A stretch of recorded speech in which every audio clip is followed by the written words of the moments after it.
Om Tare Du Tare Du Re Soha. Om Tare Du Tare Du Re Soha. Om Tare Du Tare Du Re Soha. Om Tare Du Tare Du. Well, so good to be with all of you. I believe you just finished meditating, so let's go ahead and take refuge. And this is again for those who would care to. I'll pop it up and just taking a moment to know that the Buddha is right here in the space in front of us. Let us begin. I take refuge until I'm enlightened in the Buddhas, the Dharma, and the Sangha through the positive potential I create by practicing generosity, ethics, patience, joyous effort, concentration, and wisdom. May I attain Buddhahood in order to benefit all sentient beings. I take refuge until I'm enlightened in the Buddhas, the Dharma, and the Sangha through the positive potential I create by practicing generosity, ethics, patience, joyous effort, concentration, and wisdom. May I attain Buddhahood in order to benefit all sentient beings. I take refuge until I'm enlightened in the Buddhas, the Dharma, and the Sangha through the positive potential I create by practicing generosity, ethics, patience, joyous effort, concentration, and wisdom. May I attain Buddhahood in order to benefit all sentient beings.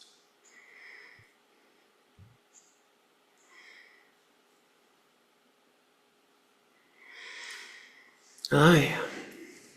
Well, so good to be with all of you. It's virtual today as Laura and I are heading off. While you're listening to this, we're probably on a plane to Massachusetts. So we're going to be away for just a bit. So the opportunity then is to take a little time this morning to engage in these precious teachings and offer them to you as best I can. For those of you who are new, just kind of joining in today, we've been going through this text on how to meditate on the stages of the path. And the idea here is not to think of meditation as just a meditation where you meditate and bring these analytical meditations to mind. Of course, it's great to do that. But what we want to do is really pierce into these reflections and then bring them into our day. Actually turn our life into this analytical meditation, observing how life actually is as opposed to what I think what I think it ought to be, or not even being aware. So to really turn our life into a Vipassana type meditation. Yeah. Vipassana, by the way, means insight, so that we gain some wisdom, some realization. And one of the most effective ways to do this is to be present in our life as we experience these things. I mean, it's important to do it in meditation where we really get a grounding and an understanding. But if we leave it just at our meditation level, well, there's 16 hours of a day where we're just out there missing the opportunities to have direct experience and realization in a very visceral way.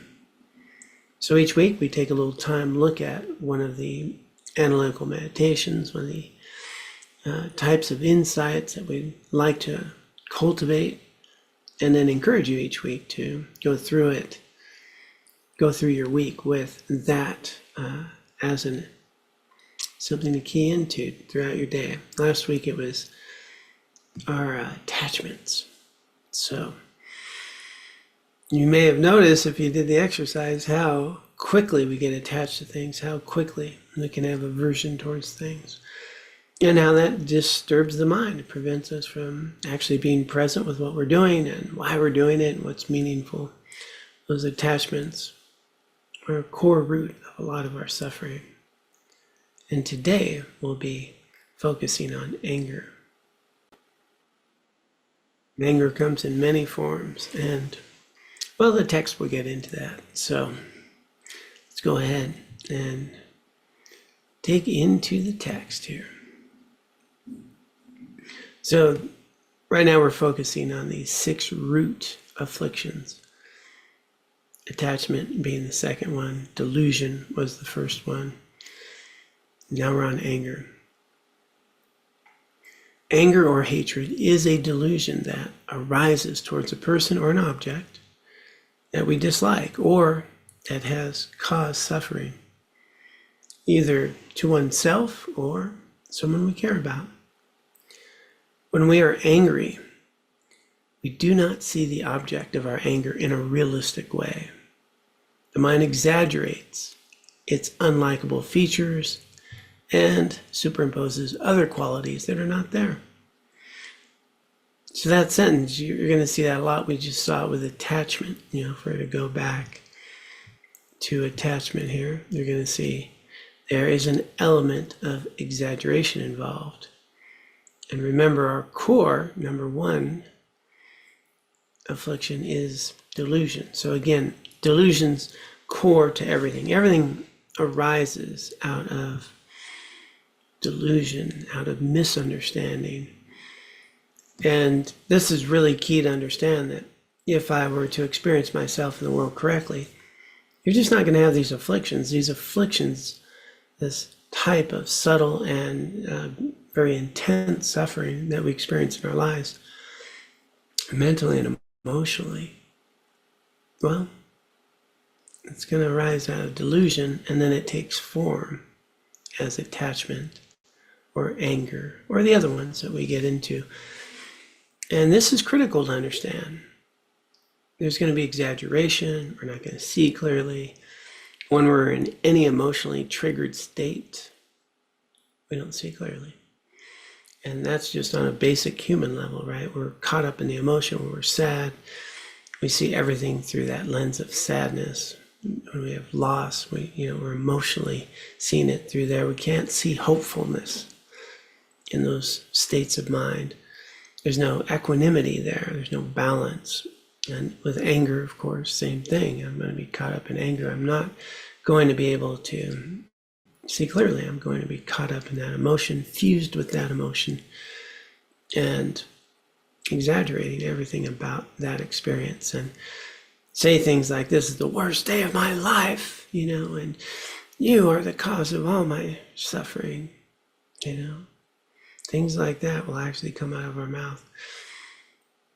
And some belief system that if they were different, if this didn't happen, everything would be great. But you are the cause of my anger.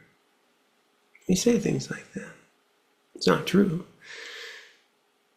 So always understanding that at the root of all these afflictions is a fundamental misunderstanding, a fundamental delusion, a misperception about our own identity and about the causes of our suffering. And so that's what we want to tap into, is first noticing our mental and emotional suffering, noticing the unsatisfactory nature of these mental and emotional states. And some are sneaky and very subtle, and we wouldn't pick up on them. They seem so normal. But if we don't identify the problem, we don't get a solution. So if we don't start to diagnose, what the symptoms are here, it's hard to get a cure.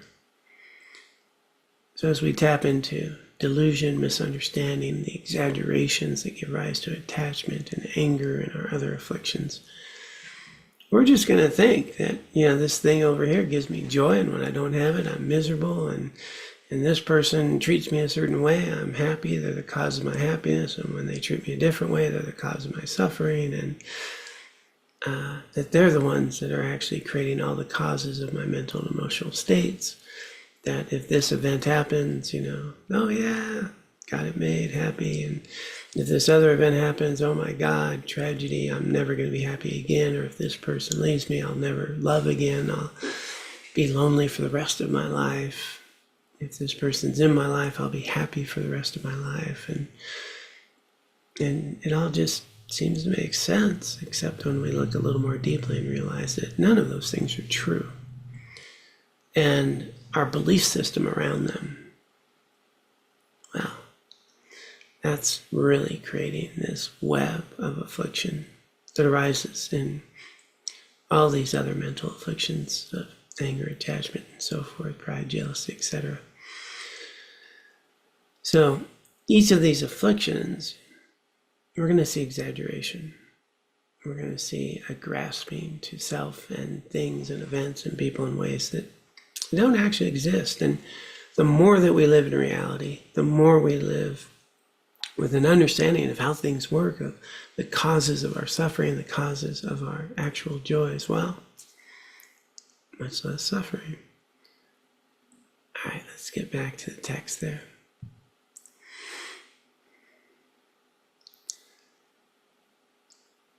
When we get angry, we feel antagonistic and sometimes inflict harm on the object of our anger. But there are also low-level forms of anger: irritation, impatience, frustration, or just dislike. That may not incite us to violence, but nevertheless disturb our peace of mind. And so another key point around anger, yeah, we may inflict harm on someone, and that harm isn't necessarily we're going to hit somebody, but we may hurt them with our words. We may hurt them by not speaking to them, by withdrawing. We can hurt people in a lot of ways. We can definitely hurt ourselves. Anger's automatically, we're not happy, right? We're already suffering. And then to recognize the whole bandwidth of anger, right? Everything from irritability to frustration, all the way up to rage, that anger's not just I'm angry, but rather very subtle forms of anger that show up. And annoyance, right? Annoyance, that would be an anger. And often, they're very, we just dismiss them, but, what am I frustrated at? I'm frustrated at this person. And then we dig a little more deeply. Really, is that person the cause of our frustration? Is our frustration that we want them to be different than they are, or we want things to be different than they are, or maybe I didn't even sleep last night, so I'm a little frustrated, any little thing that doesn't go my way? Where's the real frustration? And, is it maybe even a frustration with myself, that I wasn't prepared to engage with this person in a particular way, and now they're throwing me off my game. And, but fundamentally with all these, very important to remember that the seeds of anger are here, not there. Right? The causes are here, primary cause. Secondary cause are the people, the events, the things, the objects of my anger or my attachment. They trigger and catalyze these emotional, mental states. So understanding that, someone's not the cause of my frustration. My frustrations, I want things to be different than they are. I want to be different than they are. I'm not slept last night, or, all these things within me and my belief system that gives rise to how I think things should be and what I think I need to be happy. That's all here. And what they're doing is triggering that anger, that frustration, that annoyance, and that frustration. And I think they're frustrating me. And so understanding this dynamic is going to be huge. Because if I spend my whole life focusing on the secondary cause or the condition that gives rise to my mental emotional states, I'm never addressing the actual cause. And so, I can get rid of the frustrating person for a minute or for a day, or maybe I get rid of them, but anyone else like that, any other condition like that will frustrate me. So those secondary causes will always be there, and the primary cause is there. So this one secondary cause goes away, but another person shows up, and they're frustrating. Understanding this dynamic is critical, because if we start noticing how anger arises and what I'm pointing my finger at as the cause of my anger, well, then I can start really understanding a primary cause. Are they making me angry, or are they triggering my anger? I get to where they're triggering my anger, well, what's the cause of my anger? And I can dig a little more deeply. I want things to be a certain way. I feel so-and-so has harmed me or my friend in the past, or I'm worried they may do it in the future. A lot of anger right now, just at, the situations with government and the country and so forth, and a lot of anger about things that haven't even happened yet. A lot of anger about things that are actually happening. And we can have a lot of anger towards what's already happened and just ruminate on that. And the ultimate thing here is getting angry about it. Is that helpful? And that's a discussion we'll get into, because could I potentially use some anger in a positive way? And I think you probably have. You probably have in your life gotten angry enough at yourself or someone else that you just going to show them, and you're going to do something, and you do something healthy and meaningful. You're going to step up in a way that you hadn't. I mean, that's one of my common things I've got. And I'll show them, and then I work a little harder. Or I get angry at myself, and so I dig in and make a little deeper commitment. So there are these situations where anger could inspire us to do something positive. It's rare, but it's possible, right? It's possible. But in general, anger is really limiting our ability to take healthy action. And it's going to be incredibly difficult if I keep thinking of anger as other forces creating my anger, rather than I have the seeds of anger, and these situation, people, and events are triggering them. So even then, something outside a person, does something, and I get angry, and I'm going to show them. So I'm going to step up and be this person in a new way that I would perceive as being healthier, better. I might have moved in a healthier direction, but I still reinforced the delusion that they were the cause of it, rather than my own insecurity or my own acknowledgement of my insecurity, right? To know that, wow, I'm trying to prove something to someone else so that I can feel okay about who I am, and that the real, deeper cause is within me and in my own insecurities, fears, or desires, or, pride, or whatever that is. So even moving in a positive direction, I can be doing that and reinforcing something. It's actually going to create more suffering in my life. And, the more I worry about what others think about me, the more insecurity I'm going to have. Yeah, you see the cycle there? Tricky business. So throughout all of these afflictions, if we can start to really understand the dynamics that all of these mental afflictions, the seeds, the primary causes for them, are within us, and they're built around our belief systems, our past experiences, what we cling to that we think we need to be happy or not happy, and our belief system around what makes us happy or not happy, and what really we want to be afraid of, right? There's a lot of fears that we can have in our life based on our insecurity. So this is going on all the time here, and everything out there, comes in contact with our sense experiences, and then it triggers these emotional, mental responses, and it very much looks like the outer things are the cause rather than a trigger. So all of these are to note how anger arises, how attachment arises, and noting our own experience there. And then if we can go a little deeper, we can kind of see, what is I'm afraid of or insecure about, or wanting that's not happening, or what am I fearing may or may not happen.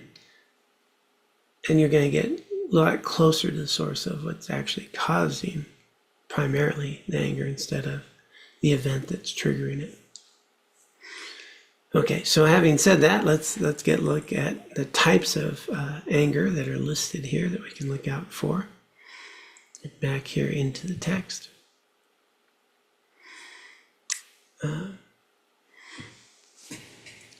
Buddhist teachings list 9 objects of anger. So whenever you see these 9, well, not whenever, generally, almost always, when you see these 9, it'll be 3, and then it'll be 3 sub points. And so the first one is someone who had harmed me in the past. Okay, so someone who's harmed me is the main thing. And then in the past, that's one, is harming me now or will harm me in the future. Okay, so primary object is someone. And now, right, we can be angry at someone who harmed us 30 years ago and have anger arise right now. We can have anger arise worrying that someone's going to harm you in the future. And I think there's a whole lot of that going on in the news now, fearing what may or may not happen. And then, of course, if someone is harming us now, actually harming us now, or we're perceiving is harming us now. So anger will arise then. Someone who harmed my friend, right? So someone's harmed me, harmed my friend, either in the past, now, or in the future. So we worry a lot about someone who may harm a friend in a situation they're going to be involved in. Maybe they're in an unhealthy relationship and we're fearing what may happen, break their heart or whatever. And then again, someone who helped my enemy or someone I dislike, right? So we can be pretty angry at someone who's helping someone who's done us wrong in some way. Let's finish this. Someone who's helped them either in the past, is helping them now, or will help them in the future. And then we can engage in our days this week, seeing if we can notice when we're angry at someone, is it harming us? Is it our friend? Is it helping someone that we don't like? And see how that arises. Now, those are just the objects in terms of people, but we're going to get angry at events. But generally, the events will arise from people, but not always. There'll be some natural disasters and so forth. So I was just thinking, like, angry. I remember going through a divorce many years ago. This would be like 1999, 2000. Yeah, so about 25 years ago. Before I took vows and ordained and actually went through divorce, did a lot of personal work and eventually found Buddhism and got my path. So this was actually a catalyst. It was a difficult time in my life, depression. I found out some things that were really shook my world, that my partner had been engaged in, and just my whole belief about the life I had had just fell apart. It was, it was unsettling to say the least. And I had I used to work in an auto shop. I used to be an auto mechanic before that. And we took our cars to my old shop. My friends would fix our cars and, trustworthy, great. I used to work there. And I actually didn't want him to keep fixing her car. That's this pettiness, that, and actually, I said, I just brought it up. And, he pointed out, it's another human being, they're a customer, been a customer, we fix their cars. And I just, that's the pettiness. So with anger, with hurt, and I can be frustrated at someone who's helping someone who had harmed me, right? I think back and I just think how petty I was. I wasn't so much angry at him, I just had a real strong desire for him to not help her, Oh, yeah, it's pretty wild. So I think we can relate to situations in our life where somebody's enabling or helping someone who had done us wrong in some way from our mind. And of course, looking back, had I not discovered those things, had I not taken steps in a different direction, I wouldn't have learned to meditate. I wouldn't have, well, who knows what I would have done because it didn't happen. But as a result of that pain, I did learn to meditate. I did look more deeply into Buddhism. I would move to Long Beach. I would find my teacher. This whole path unfolded. So again, things that seem to be harmful, things that I want to be different, well, they actually created the causes for me to have a life beyond measure that I couldn't even conceive of back then. It's another way that delusion pops up, right? When we get angry, if there's harm, things are going to be terrible, I'm going to carry this hurt. But when I step back, like today, those things that happened, number one, I realized she's trying to be happy. She's trying to find her way. I was trying to be happy. I'm trying to find my way. Neither of us were perfect human beings. We're both learning how to live. And the journey that unfolded was always an opportunity to grow. And I did some of the deepest work I had done on myself in my whole life as a result of that. And it laid a foundation to grow, to learn. And so was it a terrible thing, or was it actually a wonderful thing, best thing that ever happened in many ways? When we're in it, none of those possibilities are there, right? We want things this way. Things should be like that. This is going to be terrible. That's horrible. And, when we're in it, so we're in this complete refractory period, delusional state, no concept of potentials of future and how things may actually turn out that could be incredibly beneficial towards oneself or others. We're just angry. And none of those possibilities are there. So as we notice these mental afflictions arising, whether it's attachment, I really need this, and I'm suffering, I don't have it, or my attachment's pulling me away from what I know would be healthy to do, and or creating some suffering, and I'm saying and doing things really against my own ethics and values to get what I want. Or anger. And, anger is so harmful. It just limits our ability to see clearly in so many ways. And not only does it feel terrible, it's very, very difficult to make healthy choices when I am fused with anger. So, we've had talks in the past about how we respond to anger and, how do we let the body regulate. A lot of options, taking some breaths, taking a walk, getting out of the situation. If we can't do anything else, just be like wood, right? Just still let it all settle down. And so we have an opportunity as we experience anger is to self-regulate, to not say something right now. Okay, that's can be very harmful, or just let someone know. I know this is an important conversation now. I'm experiencing, some anger, so I this is important. I'd want to talk to you when I'm more clear and capable of engaging in this conversation. And that way you're letting someone know you're not ignoring them, and you do want to talk about it. But you want to talk about it when you're fully emotionally capable. And then it matters.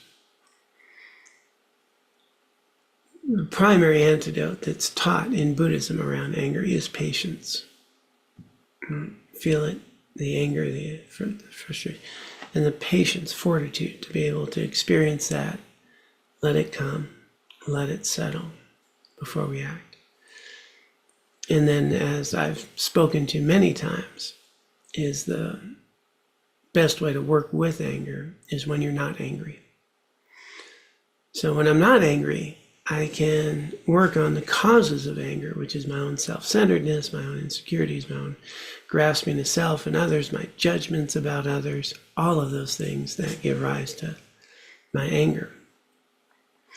And so when I'm not angry, I can start to notice little things like frustration or irritability, little bits, and having some patience, working on, feeling uncomfortable and learning how to be okay being uncomfortable. And so that's always just a great practice. I'm working on patience today. And if I work on patience every day, when I need patience, I'll be able to have it. I'll have the skill of patience. The problem is we don't usually work on patience, and we tend to get impatient and triggered. Then I need patience. I don't have it, and people say I'm a very impatient person. But we can be working on patience all the time. And in that way, we're actually working on reducing anger or reactions to anger when we're not angry. It's hard to work on anger when you're angry. It's hard to work on patience when you're impatient. So this practice this week that I'd love for you to explore is to really set an intention each day to cultivate patience, to notice little irritabilities, notice desires to, frustration to arise and need to do something else, and this is in my way, and what's blocking me, or maybe even some anger towards someone coming up. And just being able to experience it without reacting to it. So let's see if we can work this week on patience every day. This is my intention. Going to work on patience. Going to notice impatience, because impatience in itself is a form of anger, right? It's irritability. It's discomfort. It can be a positive. It's not always that. We can be eager to get somewhere because it's going to be fun. So I'm not angry. And then we'll need some patience to slowly get to where we're going. Might need some patience. I used to have some serious patience about not eating the French fries till I actually get home. Boy, they're in the car, they're smelling good, they're hot. Oh, yeah, that bag didn't make it home, So we could also work on patience with that around desire, right, around attachment. And as we cultivate this patience, though, we'll notice discomfort. So discomfort, I want to eat the French fries, they're right there, and I'm trying to wait till I get home. Discomfort. Patience with, I need to do something. These people keep, taking up my time. They're in my way. How terrible it is that people want to talk to me. It's awful. And just notice. And as we develop this patience, which we may also have the capacity to notice, is the primary cause of this discomfort is me, not them. They're the secondary. They're the one triggering this. And I'm the one that's, having these emotional and mental states arise. So this week, I do invite you to set patience as a skill to be cultivated as best you can. Notice anger as it arises. Notice how it takes you away from your peace of mind, from your well-being. This is multiple layers of suffering. It's completely unnecessary that can arise throughout the day, and you may start noticing that. And so again, we're at this stage where we're just noticing these struggles around suffering, and we're going to then have some real motivation to remove them. Don't need to suffer like that. Don't need to have these frustrations and anger arise so much. But it's little bits at a time. Little bits at a time. And we may notice that we'll be able to eliminate a lot of these causes of suffering, of anger within us, or attachment within us, as we understand ourselves and our experience and true causes of happiness and well-being, and true causes that are triggering these mental, emotional states of suffering. Okay, I do want to leave a little time for you to talk amongst each other. So I'm going to just wrap up there and invite you to stay on and have a little discussion. And I keep hearing every time I do record something like this that you have very rich discussions. So really grateful for that. Laura and I will be in Massachusetts, and we'll get back to you, continue with our normal programs So nothing's out of kilter. We just continue on with our regular programming as best we can. All right, please be well, and let us take a little time to... Actually, I'm going to have you dedicate at the end, so when you all sign off, I just want to thank you all for all the kindness that you bring to our community and to the world. I'm very grateful that we have such a dedicated Dharma community here. Thank you for all you do. It really is inspiring to me. Om Tare Tu Tare Tu Re Soha. Om Tare Tu Tare Tu Re Soha. Om Tare Tu Tare